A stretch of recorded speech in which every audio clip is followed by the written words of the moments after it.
જય ભવાની, જય માતાજી. આજે થોડા ઘસાવી લેવા છે. હાસ્ય કલાકાર છું ને, બીજા કોઈની જ વાત નથી કરી. અમારા બાપુડિયાની જ વાત કરવી છે.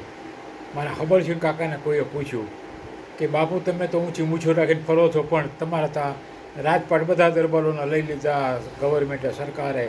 હવે તમારી પાસે કાંઈ ના રહ્યું, સારિયાળા બાંધી આપ્યા રોટલા ખાવા. તમારા હબળસિંહ કાકા શું બોલ્યા ખબર છે? જેને જે લેવું હોય તે લઈ લે.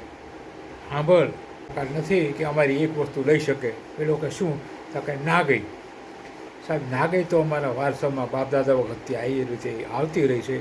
તો કોઈ પૂંછડી પગ પર પગ મૂકે ત્યારે અસલ દરબાર એને નાગઈ પર ઉતરી આવે તો કોઈ એની નજીક નથી જઈ શકતો. એવી જ એક સરસ વાત કે આ બાપુને પૈસાની જરૂર પડી. બાપુ વાણિયા પાસે ગયા. એ વાણિયા, બોલો બાપુ, બોલો બાપુ, પૈસા જોઈએ થોડા. કેટલા બાપુ? 5,000. પણ વાણિયા તો બાપુને ના પડે નહીં. બાપુને કંઈ વધારે કહેવાય નહીં, કારણ કે ગામમાં બાપુનું કોઈ નામ ન લે. એમાં સબરસિંહ કાકા જેવો બાપુ તો કે છે એક કામ કરો, કંઈક મૂકવું પડે.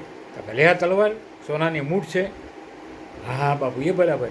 તલવાર લઈ લીધી, હોશિયાર વાણિયો, અને આપી દીધા 5,000.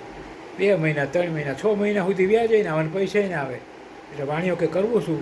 તો ટપુડો ગાંજો વતું કરવા આવે. વતું કરતાં કરતાં કીધું, વાણિયા, મને તો બહુ ગભરામણ થાય. શું?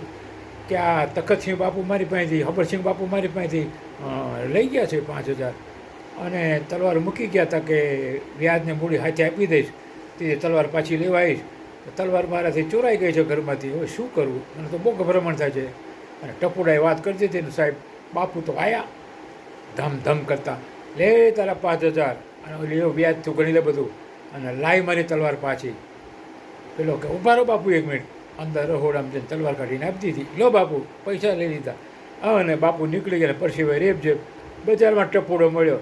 બાપુએ ટપુડાને બથો બથ લીધો ને બરાબર પછાડ્યો. હજુ બાપુ ટપુડો બે બાજા કરે, જઈ મળે તો એ બથે પડી જાય છે. કહેવાનો મતલબ, બાપુ તે બાપુ, વાણિયો તે વાણિયો. અસ્તુ.